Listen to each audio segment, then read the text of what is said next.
자, 오늘 2025년 3월 8일 하나님 나라 2PM 토요 줌 모임을 시작하겠습니다. 오늘 제목은 나눠진 대로 예수의 죽음, 그 소제목으로 핏값으로 산 나그네 묘지에 관해서 이제 같이 교제하겠습니다. 마태복음 27장 5절에 10절 말씀인데 제가 한번 읽어보겠습니다. 유다가 은을 성소에 던져놓고 물러가서 스스로 목매어 죽은지라. 대제사장들이 그 은을 거두며 가로되 이것은 핏값이라 성전고에 넣어둠이 옳지 않다 하고 의논한 후 이것으로 토기장의 밭을 사서 나그네의 묘지를 삼았으니 그러므로 오늘날까지 그 밭을 피밭이라 일컫느니라. 이에 선지자 에레미야로 하신 말씀이 이루었나니 일렀으되 저희가 그 정가된 자 곧 이스라엘 자손 중에서 정가한 자의 가격 곧 은 30을 가지고 토기장의 밭값으로 주었으니 이는 주께서 내게 명하신 바와 같으니라 하였더라. 이게 이제 구약에 이런 말씀이 나온다는 거죠. 은 30을 가지고 토기장의 밭을 사는 이런 내용이 마태는 이걸 이제 에레미야가 이렇게 했다고 했거든요. 그리고 원래 에레미야가 이 말씀을 했답니다. 했는데 에레미야서에는 이 말씀이 기록이 안 돼 있어요. 그리고 어디에 기록이 되어 있는가 하면 스가랴서에 기록이 되어 있다는 거라. 이게 성경에 재밌는 군요. 그 말씀을 하다고 하더라도 모든 말씀을 그 성서에 기록할 수 없으니까. 근데 이제 마태는 그 조상들로부터 이런 말씀을 안 들었겠어요. 그러니까 마태는 원저자가 에레미야다 하는 걸 알고 이제 성경에 기록해 놨습니다. 이걸 우리 좀 알고 이제 오늘 본문을 보면은 지난주 우리가 이제 유다의 도박에 대해서 같이 교제를 했습니다. 도박을 하는 사람들의 심리는 왜 그러겠어요? 불안 때문이다. 불안 때문에. 이 사람들은 어딘가에 몰입하지 않으면 그 자신의 인생을 엄습하는 불안을 견딜 수 없어서 어딘가에 몰입을 해야 되거든요. 도박을 한다든지 약물을 한다든지 이런 모든 것들이 이제 불안 때문인데, 그러나 본인 자신은 그 불안 때문인지를 인지를 못해요. 그냥 그래서 이제 그 도박에 끌려 들어갔다가 판이 다 끝나고 나면 모든 게 다 드러나게 되면은 내가 또 이 도박판에 와가지고 이렇게 됐구나 하고 여지없이 후회하잖아요. 이건 도박판으로 이제 축약해서 말씀드리면 그렇지만 우리는 인생도 마찬가지라는 겁니다. 우리가 죽음 앞에 딱 서게 되면 그때 인생을 쭉 지나온 걸 파노라마처럼 지나온 걸 후회하게 될 수밖에 없는 거라. 그래서 우리는 지금 하나님 말씀을 듣고 지금부터라도 우리 정신을 잘 차리고 하나님 인생에 부여하신 이 인생의 분깃을 갖다가 우리가 제대로 찾았어. 잘 쓰고 마지막 갈 때 연없이 가야 하지 않겠나 하는 그런 생각이 듭니다. 우리가 새 창조 안에서 우리가 알다시피 이제 보면 인생을 보면은 어느 인생도 일부러 잘못을 저지르는 사람들은 없다는 것이 우리가 밝혀진 거 아니겠어요? 우리 형제들 간증을 들어보면. 왜냐하면 다 자기 나름대로 잘 하려고 하다가 생각지도 못하게 일을 벌리고 사고를 친다는 말입니다.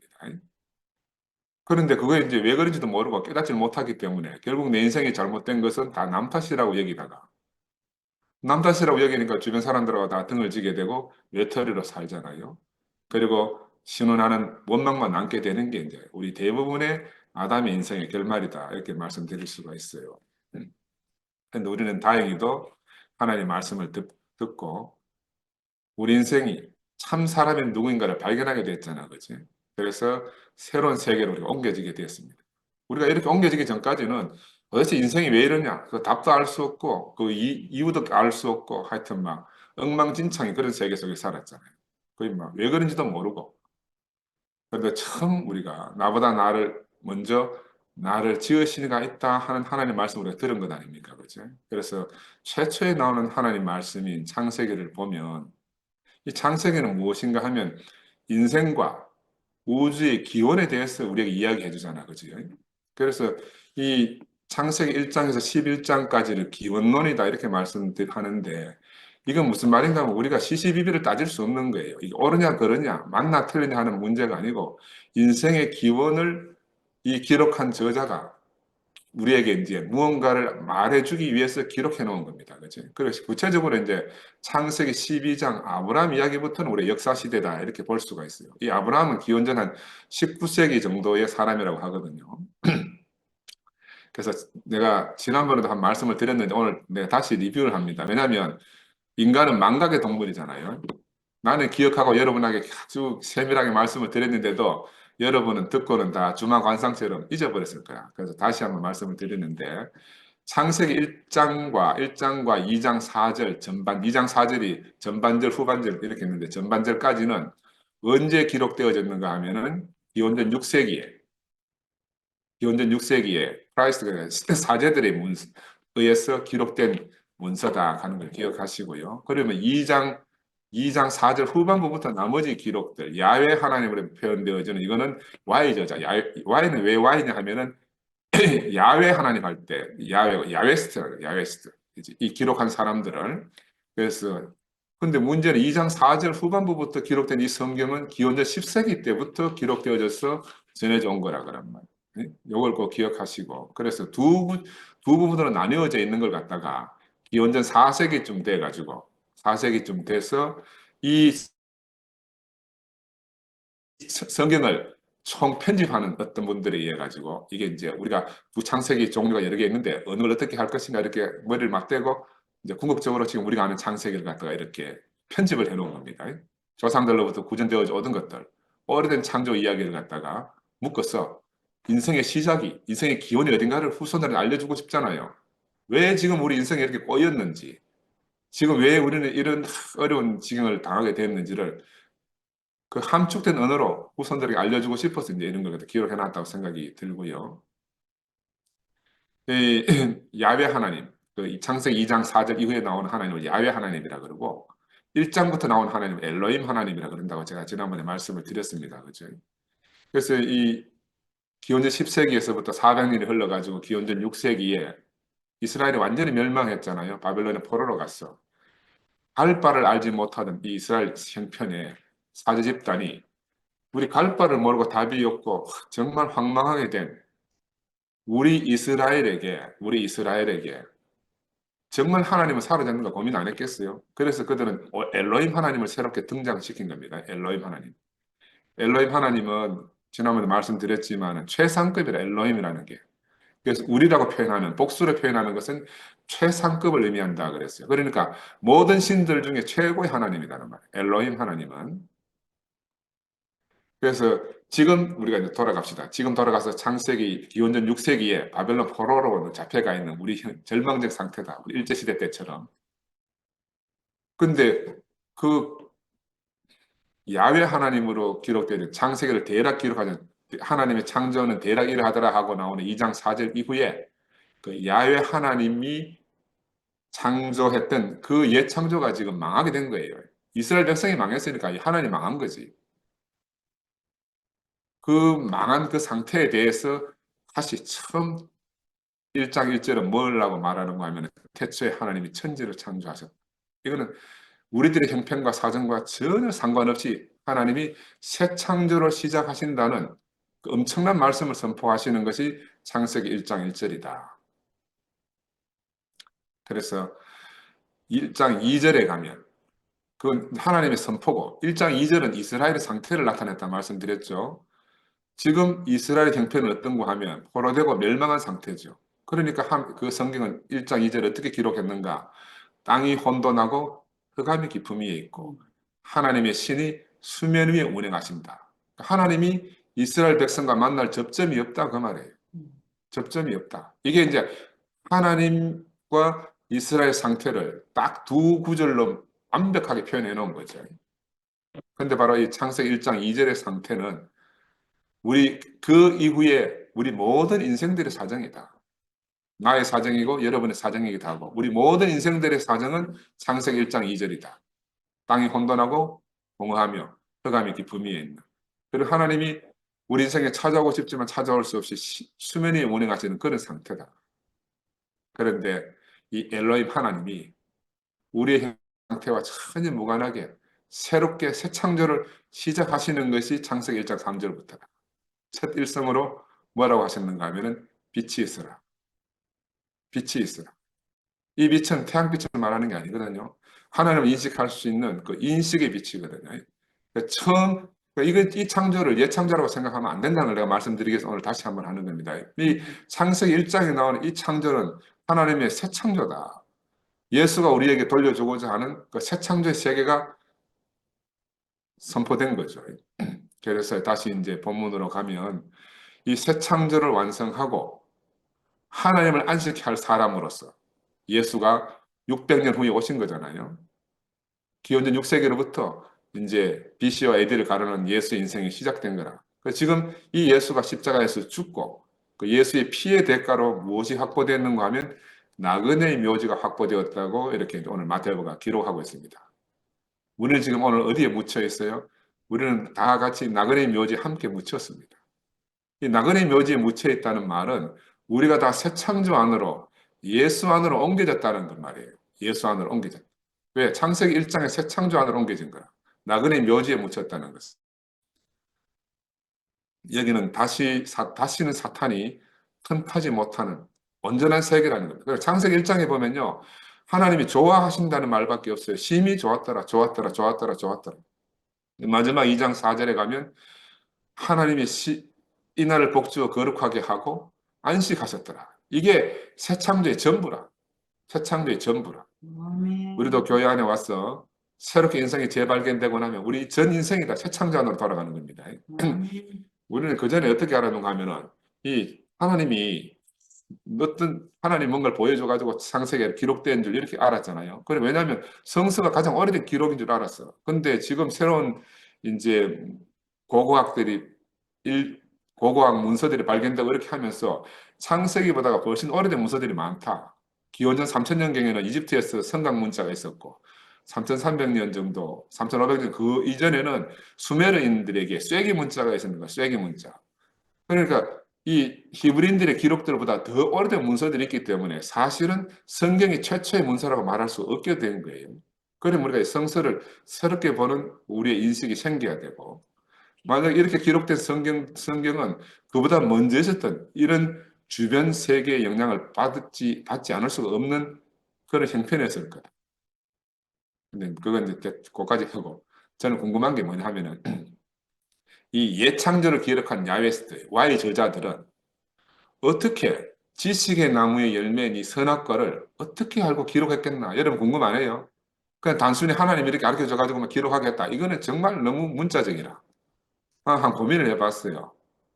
그분들이 인생을 잘 살고 살펴보니까 잘해보고자 하는 그 지식의 열매로 인해서 뭔가 남들보다 더 뛰어나고 잘해보고자 하는 일들 때문에 우리가 인생에 이런 많은 문제들이 발생하지 않았나 하는 걸 깨달은 최초의 사람들 같아요. 그들은 그런 통찰을 가지고 이 지식의 열매, 선악과와 생명나무의 열매를 기록해 놓지 않았나 하는 생각이 들고요. 이 인생에 일어나는 수만 가지 사건, 사고의 근원이 바로 이 선악을 알게 하는 나무로 인해서가 아니겠나 라는 통찰을 가지고 이런 문서를 기록해 놓지 않은 지켜보면 인생은 피조물이가 연수가 정해져 있잖아요.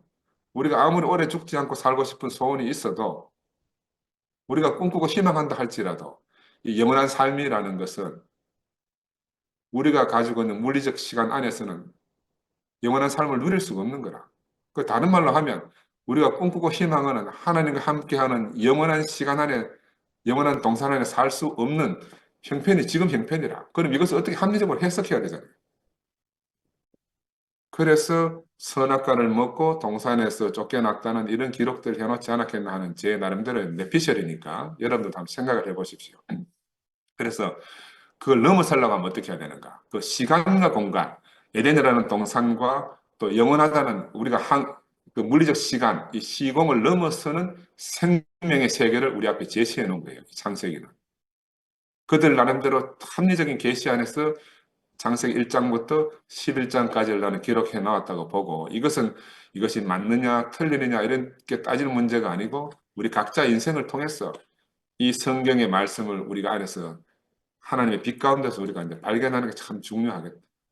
그런데 그러면 그렇게 기록해 놨는데 왜 아무도 이 비밀한 하나님의 말씀을 깨닫지 못했는가? 그런데 어떻게 2000년 전에 예수는 이 생명과와 선악과의 비밀을 알고 자신을 생명의 세계 안에서 살게 됐는가? 나는 이게 참 궁금해요. 그러나 우리가 지금 교회 안에서 형제들과 살아보고 해보면 우리가 알 수 있게 돼. 그래서 예수는 선악의 세계에서 떠나와서 생명의 세계 안에서 하나님이 주신 그 생명으로 살았기 때문에 한 번도 선악에 대해서 말씀하신 적이 없어요. 그제? 구체적으로 생명의 세계 안에 있는 자신의 인생을 통해서 자신의 인생을 열어서 제자들에게 다 보여주고 사신 분이에요. 근데 문제는 안타깝게도 이 제자들은 살아있을 때는 예수를 다 몰랐잖아요. 그런데 비로소 예수의 죽음을 목도하고 나서 비로소 그때 예수 인생의 진실을 새롭게 깨달아갔단 말입니다. 그러니까 그 죽고 나서 그 깨달음이 왔을 때 자신들의 무지함이 얼마나 가슴을 쳤겠어요. 그죠? 그러니까 옛 구약에 있는 선지자들의 말을 다 이용해가지고 오실 그분이 바로 이 사람이었구나. 이 사람이 바로 그 사람이다라고 내가 만난 이 사람 예수가 하나님 말씀을 통해서 계시한 바로 그 메시아다라고 우리에게 이 복음서를 통해서 밝혀 보여주고 있는 거죠. 그러니까 이건 다른 말로 말하면 더하고 뺄 것도 없이 바로 예수 제자들의 회개 간증이다. 회개 간증이다. 회개 간증입니다. 자신들의 적나라한 실태를 더할 것도 뺄 것도 없이 구약의 선조들이 자신들의 치부도 하나도 빠지지 않고 기록했듯이 이 신약의 예수의 제자들도 마찬가지로 그렇게 해서 이 예수의 진실이 생명의 세계의 진실이 하나도 흐트러짐이 없이 우리에게 온전하게 전해질 수 있도록 그렇게 복음서 써놨다. 저는 그런 생각이 들어요. 그런데 이제 2000년 동안이나 또 그 제자들에게서 드러났던 그 놀라운 세계가 또 가려져 왔잖아요. 근데 2000년 지나서 우리가 이 목사님 통해서 우리가 다 함께 그리스도의 몸된 교회 생활을 하면서 이 선악과의 실체를 우리 자신으로 경험했잖아요. 왜 우리는 선악과로서는 함께 살 수가 없는가를 몸된 교회 생활을 하면서 우리가 다 경험했습니다. 그래서 예수와 함께 끝나고 함께 사는 놀라운 생명의 세계 안으로 우리가 들어오게 됐어요. 그리고 이 천국 비밀의 열쇠를 우리가 받았잖아요. 베드로가 받은 그 열쇠를 우리가 받은 거라. 어? 그리고 우리가 이제 구체적으로 하늘 문을 열고 천국 세계로 들어와 살게 된 겁니다. 이런 우리의 입장, 우리가 이제 우리의 과정 안에서 지금 다시 본문으로 돌아가서 이 가룟유다나 대제사장을 보면요, 이 사람들 탓할 게 하나도 없어요. 왜냐하면 이 사람들은 그들 자신으로서는 선악의 세계 안에서 최선을 다해서 옳은 일을 한 것이거든요. 자신들의 입장에서. 우리가 이런 관점에서 이 사람들을 살펴보면 이 가룟 유다와 나가 내가 전혀 다르지 않고 대제사장과 내가 전혀 다르지 않다 하는 우리가 깨달음이 올 거예요. 유다는 자신의 생각이나 기대와 다르게 예수가 이렇게 정죄됨을 보고 얼마나 가슴이 미어 터지겠어요. 그래서 은삼십을 다시 대제사장들에게 갖다가 던져 주었더니만 그들이 받지 않자 그것을 성소에 던져놓고 스스로 목매어 죽었다. 그래서 제가 가룟 유다 입장에 돼 보니까요. 얼마나 이 상황을 다시 되물리고 싶겠어요. 도박이 끝나고 나서 내 가정을 다 털리고 나면 우리 김상도가 그런 경험이 많으니까 잘 알 거라. 새벽 미명이 밝아오는데 주머니가 다 털리고 나면 얼마나 후회되겠어요. 하기 전에 상태로 다시 돌아가고 안 싶겠어요. 얼마나 간절하게. 그것이 불가능. 근데 돌아갈 수 없다는 사실. 그게 불가능하면 최후의 수단이 뭐겠습니까? 자기가 자기를 학대하는 거예요. 그 학대의 최종적 모습이 뭔가? 목숨을 끊는 것으로 오늘 성경 우리에게 이야기하고 있습니다.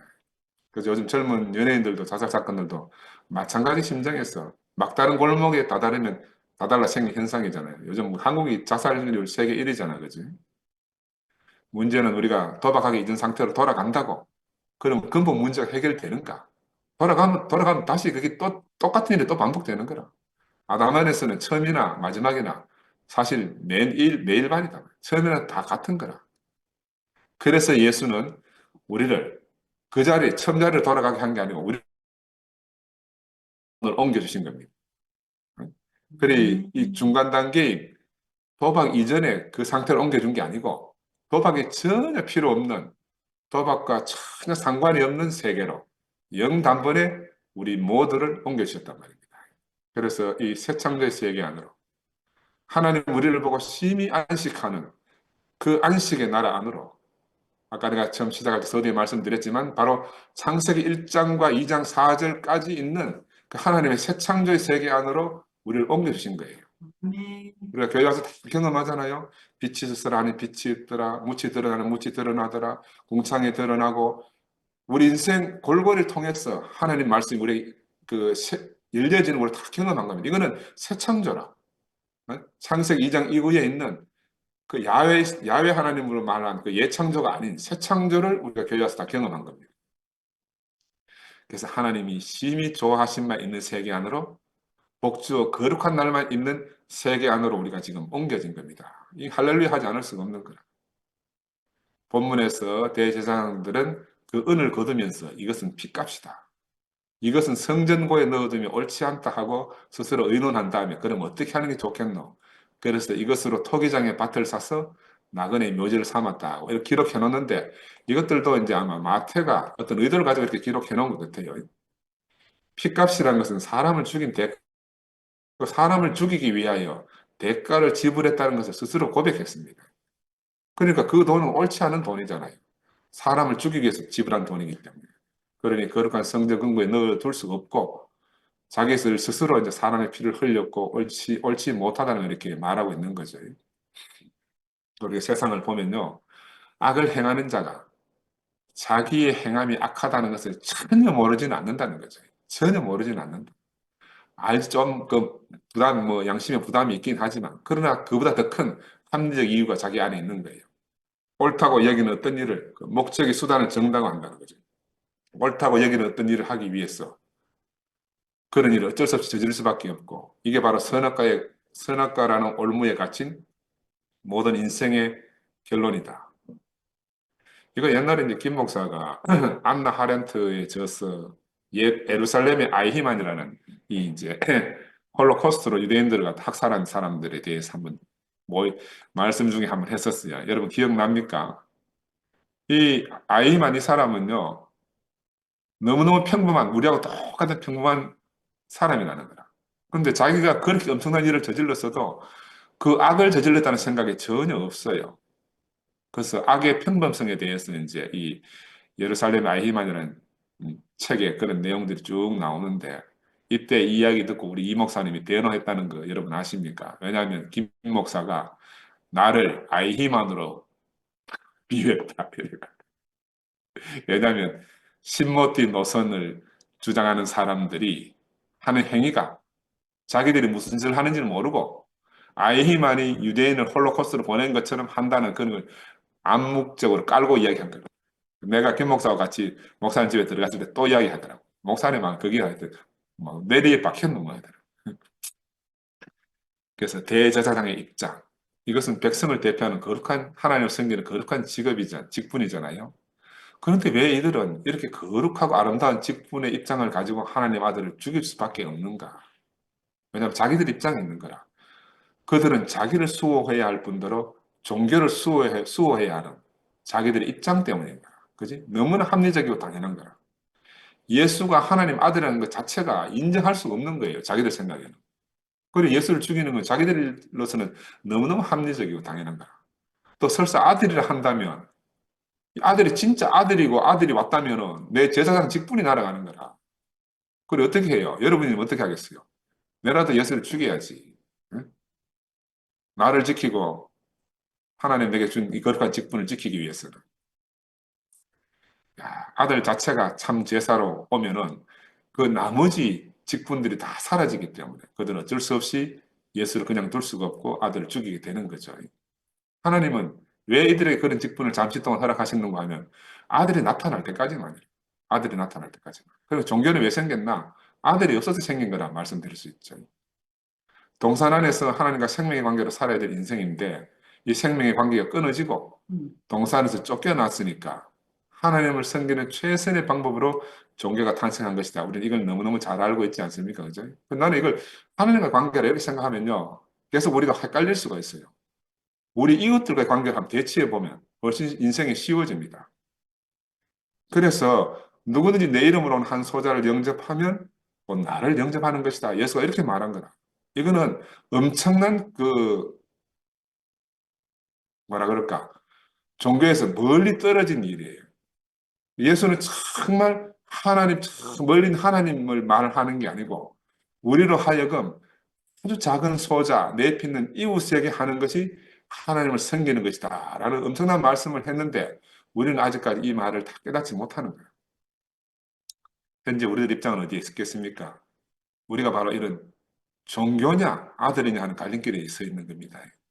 우리가 아들 안에서 아들의 생명으로 살 것인가, 아니면 다시 종교로 돌아갈 것인가. 우리가 기억해야 됩니다. 하나님이라고 부르는 그 하나님 안에 과연 누가 있냐 하는 거예요. 하나님 부르는 그 하나님 안에. 우리는 그 일상적으로 하나님을 부르는데 그냥 부르다 보면 종교로 갈 수밖에 없어요. 아들에게는 종교가 없다는 거 꼭 기억해야 돼요. 거기에는 아버지와 아들이 있을 뿐이에요. 아버지와 아들은 생명의 관계밖에 없습니다. 잘하든 못하든 부자의 관계죠. 이 부자의 관계는 생명의 관계는 변할 수가 없는 거라. 근데 우리가 지난주에 다 말씀드렸지만 노아의 세 아들 중에서 함이 있었잖아요. 함은 아버지의 수치를 비난하는데 아주 열심이었습니다. 그래서 성경은 그가 종의 종으로 살 것이라는 저주를 함에게 내렸다고 기록해 놓잖아요. 이게 무슨 말인가? 아버지 어떤 거 전혀 상관이 없이 나는 아버지와 생명의 관계라는 거잖아요. 거의 아들이 아버지의 수치를 비난하면 어떻게 되는가 하는 것을 성경은 우리에게 이렇게 말해주고 있는 거예요. 우리는 아담의 생명 안에서는 남을 비난하는데 우리 열심을 내기는 너무 쉬워요. 왜? 이게 우리 체질이니까. 내가 뭐 의지로 하는 게 아니고 체질로 하는 거니까. 생명으로 사는 게 왜 어렵습니까? 이 자신의 죽음을 지불한 예수 안에서 자신을 발견한다 하는 거니까 이게 사실 우리에게 쉽게 다가오지 않는 거예요. 그래서 신과 인간 사이에는 종교가 있을 수가 있어요. 근데 아버지와 아들 사이에는 종교가 있을 수가 없는 거라. 마찬가지로 나와 이웃 사이에도 종교가 있을 수가 없어요. 나와 하나님 이렇게 하면 종교가 되는데 나와 이웃 하면 종교가 있을 수 없는 거라. 그죠? 너무너무 간단해요. 예수는 바로 우리에게 이걸 가르쳐 주기 오신 것 같아. 그 멀리 있는 하나님을 아버지로 부른 거라, 아버지로. 친근한 관계 안으로 하나님을 우리에게 새롭게 이직시켜 준 분이죠. 그래서 예수는 바로 이 신으로 알던 하나님을 우리 모두의 아버지로 새롭게 알게 하신 분이잖아요. 아버지와 아들의 관계, 나와 이웃의 관계. 그 누가 아버지에게 예배하겠습니까? 누가 이웃에게 경배하는 사람이 있습니까? 그죠? 우리는 단지 아들로, 형제 자매로 살 뿐이라. 우리가 흔히 간증할 때 하잖아요. 나도 우리 사람한테 당신이 내 하나님이다 하거든. 그럼 옛날에 우리 사람 막 하는 거 막 내보고 뭐라고 막 자기를 하나님이란 말이 이제 자기를 저주하는 말로 이렇게 이야기하는. 근데 우리가 일상적으로 하나님은 내 아내가 하나님입니다. 내 형제 하나님 이렇게 말하잖아요. 그걸 깊이 새겨서 생각해야 되는 거예요. 하나님 저 멀리 있는 구름 속에 있는 하나님 아닌 거라. 나와 함께 사는 이 사람이 바로 그분이에요. 그분. 예수는 그걸 가르쳐 주기 위해서 우리한테 오신 거라. 그래서 종교는 예수 안에서 사라졌어요. 예수는 십자가에서 모든 걸 끝냈어. 유대인이 알던 하나님을 끝내버린 거예요. 유대인이 알던 하나님 없어졌어. 그리고 거기서 십자가에서 뭘 보여주는가 하면 종교의 끝을 우리에게 보여준 거야. 그런데도 우리는 다시 종교로 회귀하려는 본성이 우리 속에 있는 겁니다. 왜? 우리 안에 가인과 아벨의 피가 있기 때문에. 원래 종교는 가인과 아벨로부터 시작했잖아요. 그들은 시작이 어디에 있었습니까? 하나님 동산 밖에 있습니다. 종교는 동산 밖에, 아버지 집 밖에 있는 거죠. 그래서 거리가 멀면 멀수록 더욱더 종교심이 강화되어야 되는 거죠. 더욱 간절해지고 그 간절해진 그 필요가 크면 클수록 종교심은 더 왕성해지는 거예요. 바로 이스라엘의 절망이 깊어지고 깊어지고 깊어졌어. 이 종교심이 극대화되었을 때 그때 누가 오셨는가 하면 예수가 왔기 때문에 아들로 왔기 때문에 가장 왕성한 종교에 의해서 예수는 죽임 당할 수밖에 없는 게 그 시대 상황이다. 시대 상황이다. 그래서 제가 그 노트에 올려드렸는데 포도 농부의 비유가 있잖아요. 아들이 왔으니까 죽이지 않은 거라. 아들이 왔으니까 죽이자. 왜? 종교하고 아들은 공생할 수가 없어요. 종교가 있으려면 아들이 없어져야 되고 아들이 있으려면 종교가 없어야 됩니다. 그죠? 예. 왜냐하면 아들은 종교를 헛된 것으로 여기는 거라. 그 종교는 또 아들을 참남하다고 하는 거예요. 그 둘이가 같이 살 수가 없어요. 어찌 공존할 수 있겠습니까? 하나님은 종교를 원치 않고 누구를 원하는가? 아들을 원한다. 그 우리가 지금 어떤 입장에 있는가? 아들이냐, 종교냐? 우리가 지금 바로 이런 갈림길에 서 있다. 그런데 사람들이 이런 현실을 아주 심각하게 여기지 않는 것 같아요. 아멘. 심각하게 여기지 않는 것 같아요. 아, 아들도 아니고 종교도 아니고 어중간한 스탠스를 취하고 있는 건 아닌지. 그죠? 아들이면 아들이고 종교면 종교해야 되는데 아들도 아니고 종교도 아니고 또 그런 스탠스를 취하고 있는 건 아닌지 우리 고민을 해봐야 됩니다. 예수가 너희가 성경을 상고하지만 이 성경이 내게 대해 증거한 것이다. 이런 말씀하셨잖아. 그죠? 우리가 아들의 생명이 없으면 다시 성경 속으로 가게 될 겁니다.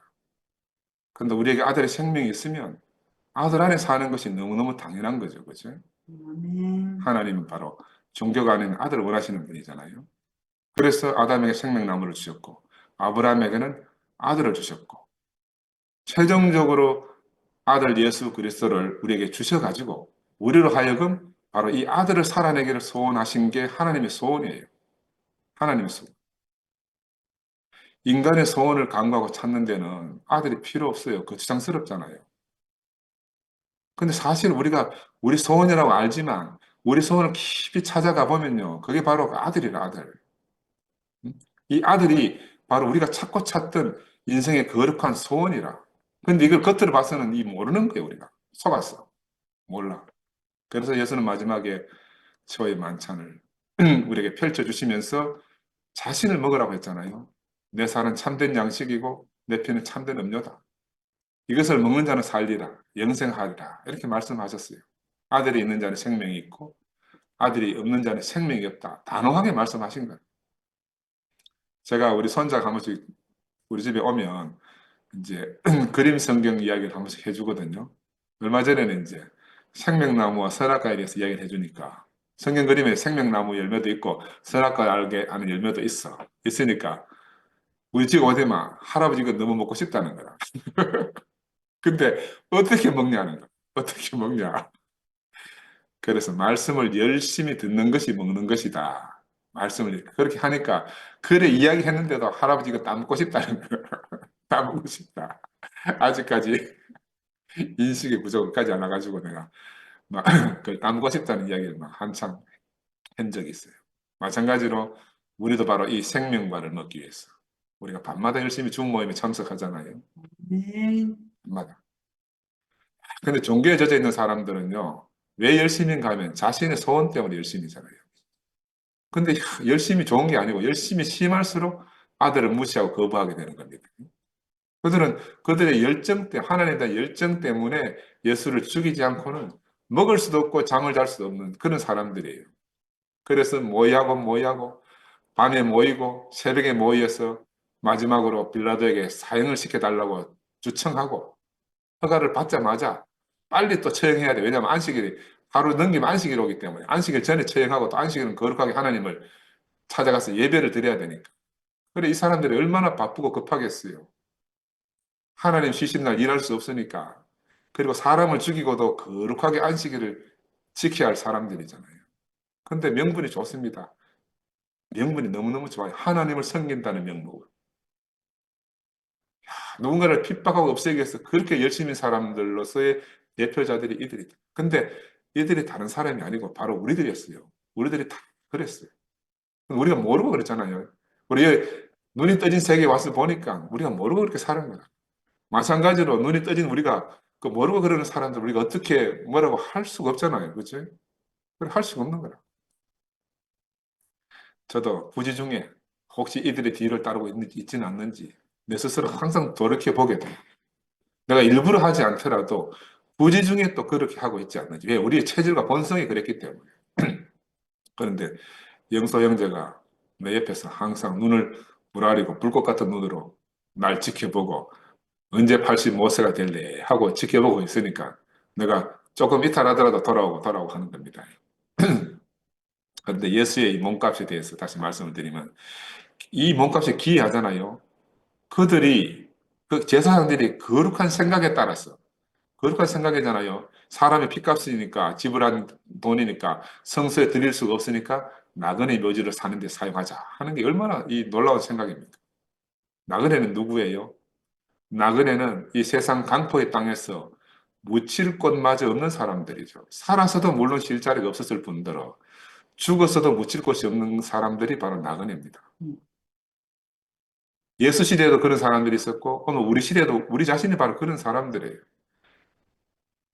예수는 최후로 자신의 몸값을 가지고 누구에게 주었는가? 바로 나그네들에게 주고 가신 거예요. 나그네들, 불쌍한 인생들에게. 인생은 누구나 왔다 갔다 하는 나그네잖아요. 아버지의 집에 안착하기 전까지는 우리가 다 나그네를 할 수가 있어요. 하나님 보내신 그 보내신 이의 일을 다 행하고 그 일을 마치면 우리는 다시 어디로 갑니까? 아버지 집으로. 보내신 이에게로 돌아가잖아요. 예수는 바로 그런 대표자로서 나그네입니다. 예수님은 보내신 이의 일을 이루고 아버지께로 돌아가신 분이에요. 그리고 이 세상 살 때에 나그네 같은 모든 사람들을 위해서 그들의 묻힐 묘지를 준비해 주셨다. 저는 이렇게 보여졌어요. 이번에 우리 성선의 자매 남편 우리가 변형제가 돌아갔잖아요. 근데 세상을 그렇게 나그네처럼 살았어요. 그리고 교회 몇 번 왔다고 했잖아요. 근데 내 이번에 집회를 하면서 야, 이 성선의 자매 남편도 바로 이 나그네 묘지에 묻혔네. 예수의 피값으로 산 이 묘지에 함께 묻혀 추수가 되어지네. 야, 나는 너무 놀라운 광경을 봤습니다. 그리고 그걸 한 사람이 묻히니까 또 따라서 한손 누님이 나와서 자기 남편도 그렇게 같이 묻었잖아요. 이 얼마나 놀라운, 다 나그네라. 한순 누님 남편은 한 번도 교회 온 적 없고, 우리 성선의 자매는 교형제는 몇 번 왔다 갔다 했는데, 바로 이런 나그네 같은 사람들을 위해서 예수가 십자가에 죽으신 핏값으로 나그네 묘지가 준비되어 있는 겁니다. 여러분, 이 나그네 묘지가 나는 너무너무 깊이 새겨졌어요. 우리 모두 예수의 몸의 핏값으로 산 이 피밭에 묻힌, 피밭, 나그네 묘지에 우리가 묻히는 사람들입니다. 종교가 버린 곳입니다, 이거는. 성전 금고에 넣어둘 수 없는 돈으로 산 곳이잖아요. 그런데 그것은 예수의 죽음으로 확보된 곳입니다. 죽음으로 확보된 거룩한 곳이에요. 야, 그래서 세상과 종교가 말하는, 그들이 말하는 거룩하고 의로운 것들과 상관이 없어요. 완전히 버려진 땅이죠. 이 나그네 묘지는. 근데 바로 그 땅에 우리가 묻힌다는 겁니다. 그러나 이걸 보면서 그 구약에 바로 막벨라 굴이 생각나더라고요. 막벨라 굴. 막벨라 굴은 사라가 죽었을 때 아브라함이 사라를 장사하기 위해서 매입한 땅이에요. 사라와 아브라함, 이삭과 리브가, 레아, 그리고 야곱이 장사된 곳이 막벨라 굴이잖아요. 그래서 아브라함은 이 마물의 앞 막벨라에 있는 그 땅이 소유가 누구냐면 에브론이라는 사람인데 밭을 돈을 주고 샀어요. 왜? 그 속에 굴에 사라를 장사하기 위해서. 그 이제 사라의 죽음으로 예수의 죽음처럼 사라의 죽음으로 헤브론의 막벨라 굴과 그 인근의 땅의 소유주가 된 것이 아브라함이라.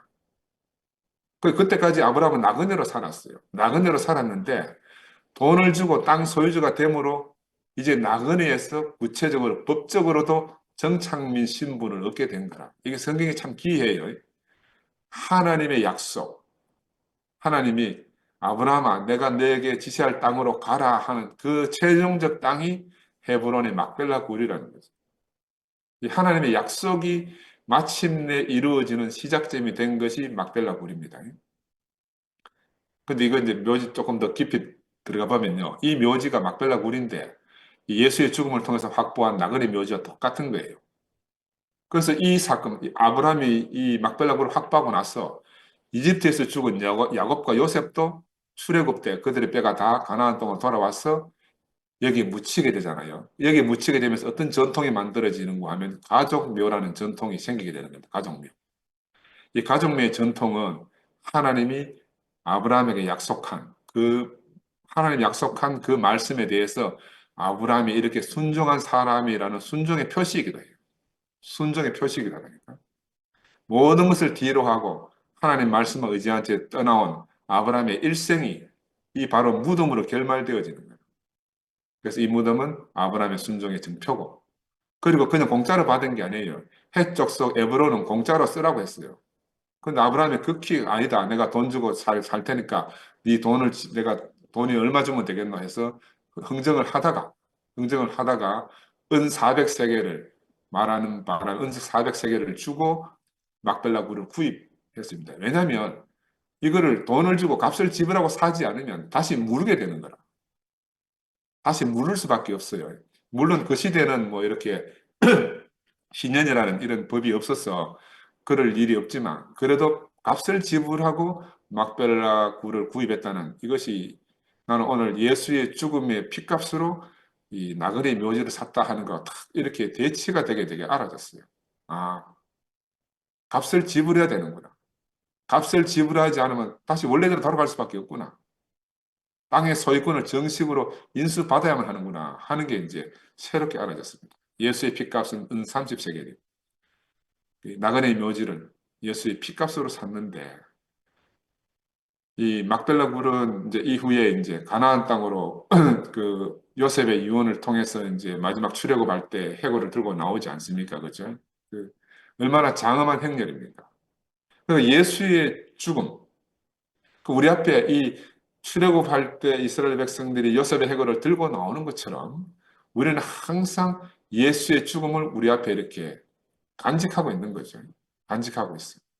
그래서 무덤이라는 건요, 그냥 단순한 묘지로서의 의미가 아니고, 단순히 사람이 묻히는 장소라는 이런 의미가 아니고, 나 개인, 그 지파가 영구적으로 소유하는 땅이다 하는 거. 무덤이 있으면 그 땅은 바로 그 지파의 땅이라는 걸 상징한다 그래요. 상징이에요. 그러니까 나그네 묘지가 있는 것, 예수의 피값을 산 그것은 누구의 땅이에요? 바로 예수 안에 있는 모든 신도들의 땅이라. 무덤이고, 우리의 영역이라는 거죠. 나그네 묘지는 바로 우리들의 묘지이고 우리 후손들이 살 영역이라 우리가 살아갈 영역이라는 겁니다. 우리는 죽음 안에 사는 사람들이라. 이게 하나의 아멘. 상징이라 상징. 그래서 우리는 십자가에서 죽은 예수와 함께 죽었습니다. 그의 피값으로 산 나그네 땅에 우리가 묻힌 사람입니다. 그죠? 이 땅은 바로 하나님이 아브라함에게 약속한 그 땅이었고 그 땅은 헤브론 땅 막벨라 굴인데 지금 이 땅은 우리들의 교회다. 예수가 아멘. 피값으로 산 나그네 묘지는 오늘 우리 하나님 나라 두 편이라고 우리에겐 그렇다 이 말이죠. 우리에겐 이 예수의 피값으로 지불하고 산 이 나그네 묘지인 교회인데 이 교회 안에 사는 사람들은 세상에 대해서 죽은 사람들이 오는 곳이에요. 세상에 대해서 죽은 사람들이 사는 곳입니다. 종교의 거룩한 사람들이 버린 자리잖아요.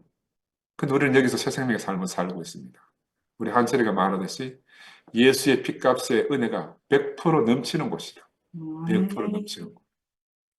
예수는 바로 우리 앞에서 우리의 길을 먼저 예비하셨어요. 나심에서 그의 사심에서 또 그의 버려지심에서 또 그의 죽으심에서 그리고 하나님을 말미암아 다시 사심에서 먼저 우리의 길을 닦아놓으신 거예요. 우리는 예수의 뒤를 따라만 가면 되는 거예요. 예수님은 우리의 죽을 자리와 우리의 묻힐 자리 그리고 우리가 다시 살 길까지 미리 우리 앞에서 다 열어 준비해 주신 거죠. 그리고 우리는 이분이 머리가 되신 그리스도의 몸 된 교회 안에서 함께 죽고 함께 묻혔어. 한 생명으로 지금 부활의 삶을 누리고 살고 있는 겁니다.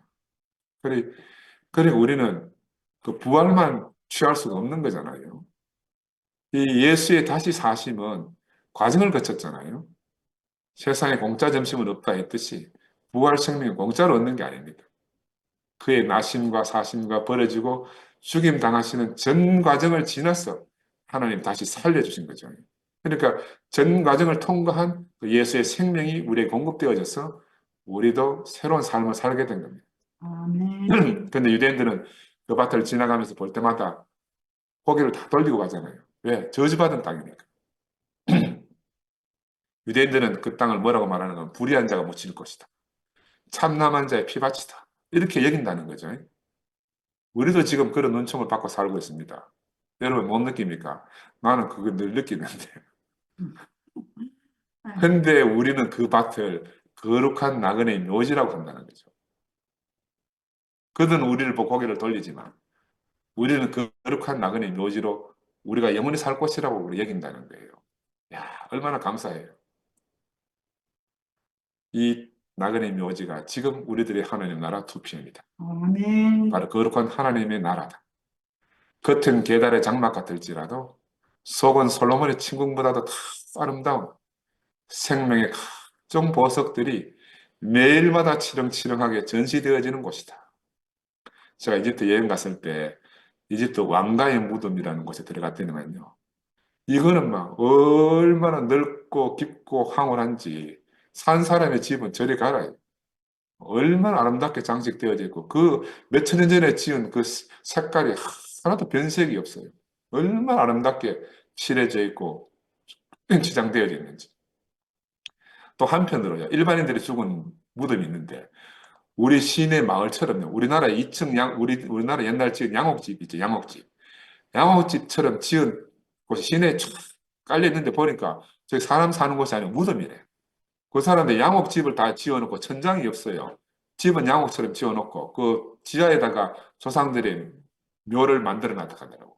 사람이 안 사는 사람 사는 집, 사람이 안 사는 집들이라. 야, 그래서 이제 산 사람은 못 가고 노숙자들이 몇 명씩 거기에 거하고 살고 있대요. 그 귀신 나오는 집처럼 돼 있죠. 그 이제 집 없는 나그네들이 무덤에서 같이 사는 거라. 음. 그래서 이집트 정치인들이 해마다 선거에 나올 때마다 저걸 없애겠다고 수건처럼 해결하는데 아직도 해결을 못하고 있다는 거예요. 도시 한복판에 그렇게 살고 있어요. 우리는 이미 죽고 장사 지내받은 사람들이잖아요. 그 전에 살던 아담의 삶은 우리가 다 끝났습니다. 그래서 우리가 이 하나님 나라 2PM 속에서 이 나그네 묘지 안에 사는 삶은 거룩한 삶이라. 겉으로는 참남한 자의 피밭으로 피값으로 산 땅이잖아요. 그러나 이 속은 너무너무 아름다운 하나님의 나라 천국이죠, 천국. 아멘. 야, 그래서 이 아담은 생명나무를 무시하고 선악을 아는 지식을 귀하게 여기다가 동산에 쫓겨났다고 성경에 기록하지 않습니까? 왜 그랬겠어요? 에서는 팥죽 한 것을 소중히 여기다가 그 직분을 잃어버렸어요. 근데 이스라엘은 종교를 소중히 여기다가 하나님 아들을 죽인 거잖아요.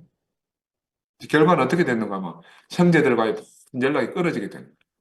하나님의 언약이 다 떨어져 버린 거예요. 이게 바로 저주라. 종교를 소중히 여기는 사람들은 하나님의 언약이 하나님이 다 걷어가 버렸어요.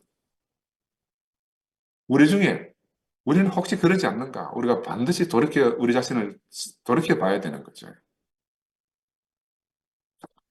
야, 그래서 이 지도자들은 그 돈이 더럽다고 토기장에 밭을 사서 나그네 묘소가 되게 했는데 그게 바로 우리가 묻힐 땅이고 우리가 살 땅이고 우리가 누릴 땅이라는 거라. 이게 얼마나 놀라워요. 얼마나 놀라워. 우리 하나님은 예수를 높이 올리셔가지고 보좌 우편에 오르게 하셨다고 되어 있지 않습니까? 그런데 버려진 땅 나그네의 묘소는 이 예수를 따르는 모든 사람의 거룩한 묘소가 된 겁니다. 나는 이게 무덤이 이렇게 아름다울 수 있나 싶은 생각이 드니까 전율이 생겨요. 전율이 생겨요. 우리는 예수를 따르다가 예수가 멸시받고 버려진 곳에 우리가 함께 묻힐 겁니다.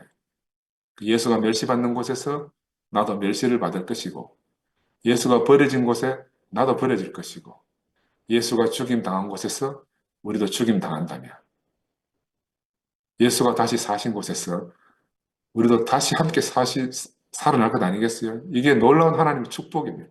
놀라운 축복이에요. 이런 세계로 옮겨주신 주님을 찬양합니다. 아멘.